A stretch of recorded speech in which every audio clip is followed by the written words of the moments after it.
Dictation 100 शब्द प्रति minute start होगा 5 सेकंड बाद।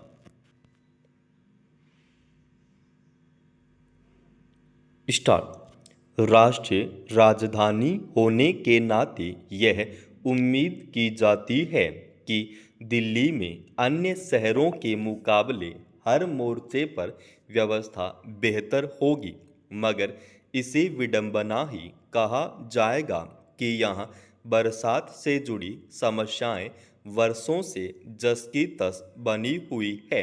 गर्मी के मौसम में यहाँ कई इलाकों में लोग पानी की बूंद बूंद के लिए तरस जाते हैं, तो बरसात में पानी घरों और सड़कों को ही डुबो देता है। दिल्ली में सत्ता भले ही बदलती रहती है, लेकिन व्यवस्था में कोई बदलाव या सुधार नजर नहीं आता है। यहाँ नई सरकार के कमान संभालने के बाद दावे किए जा रहे थे कि शहर को जल भराव मुक्त बनाने को सर्वोच्च प्राथमिकता दी जाएगी, लेकिन बीते 2-3 दिनों में दिल्ली में बारिश ने सरकार के इन दावों पर ही पानी फेर दिया है। भारतीय मौसम विभाग के मुताबिक वर्ष 2011 के बाद अगस्त के पहले सप्ताह में शुक्रवार को यहाँ सबसे अधिक 127 मिलीमीटर बारिश दर्ज की गई।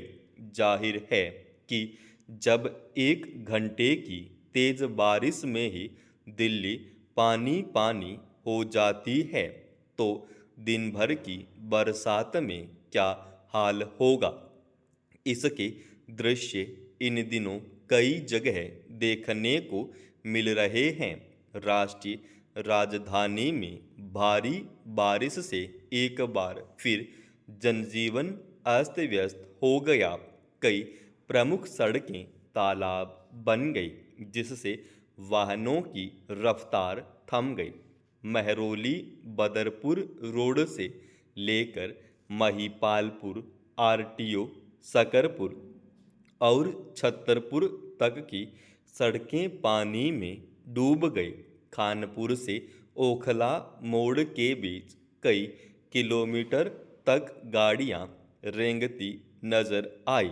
इस दौरान यात्री घंटों जाम में फंसे रहे।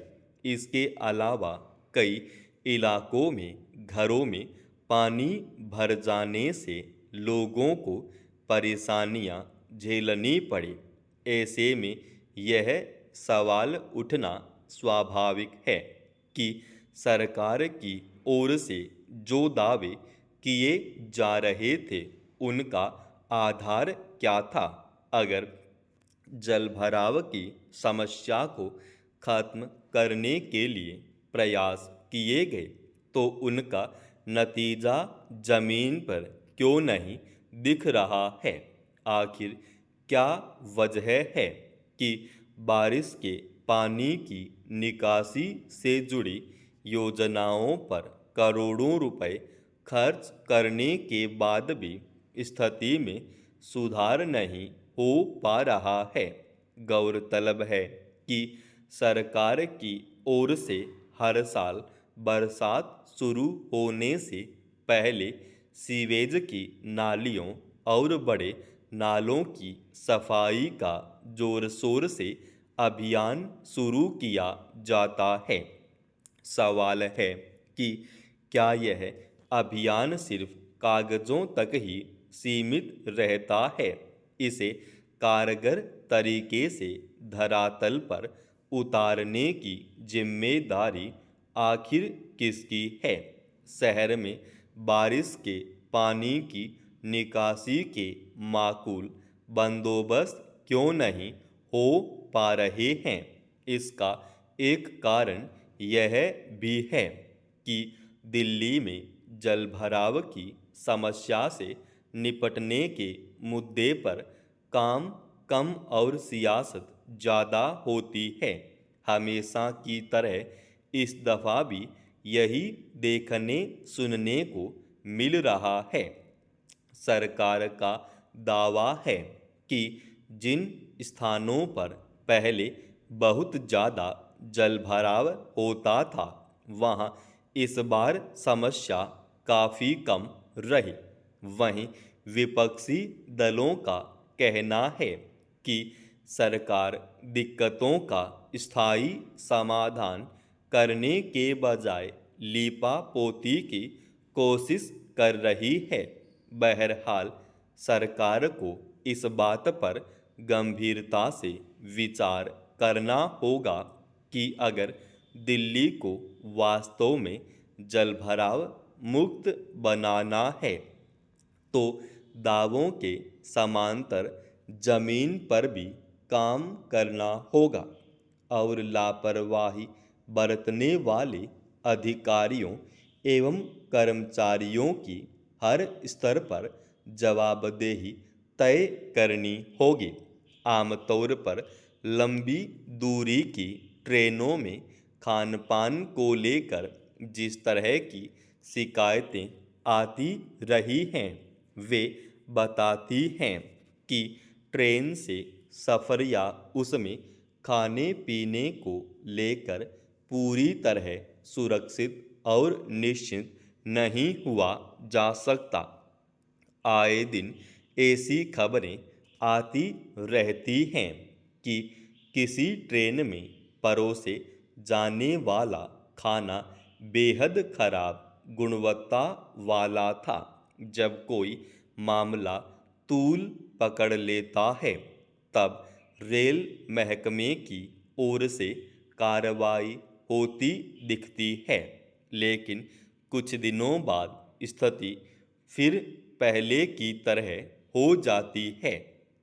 आम ट्रेनों से लेकर राजधानी दिल्ली जैसी घोषित तौर पर उच्च स्तर की ट्रेनों में भी अक्सर खराब गुणवत्ता का खाना परोसे जाने की शिकायतें आती रहती हैं।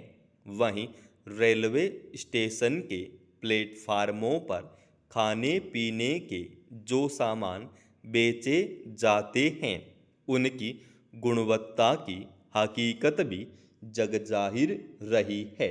लापरवाही से लेकर भ्रष्टाचार तक इसके कारणों की पहचान करके उस पर काबू पाने को लेकर शायद ही कभी सक्रियता दिखती है।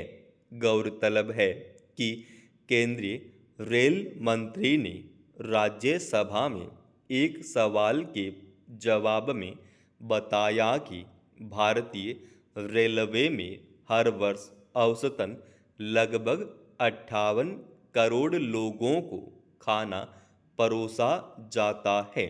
इसमें गुणवत्ता से जुड़ी शिकायतें सिर्फ 0.0008% ही मिलती है। औपचारिक शिकायतों के आधार पर पिछले 3 वर्षों में IRCTC ने दोषी पाए गए वेंडरों पर 5 करोड़ 13 लाख रुपए का जुर्माना लगाया है।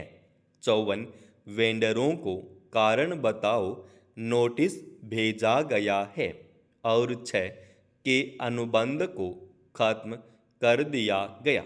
सरकार की ओर से अक्सर ऐसे दावे किए जाते हैं कि अब देश के लोगों को अंतर्राष्ट्रीय स्तर की रेल यात्रा की सुविधा मुहैया कराई जाएगी, मगर इस तरह के दावों और घोषणाओं की हकीकत क्या है, इसका अंदाज़ा ट्रेनों में सफ़र करने के बाद लग पाता है।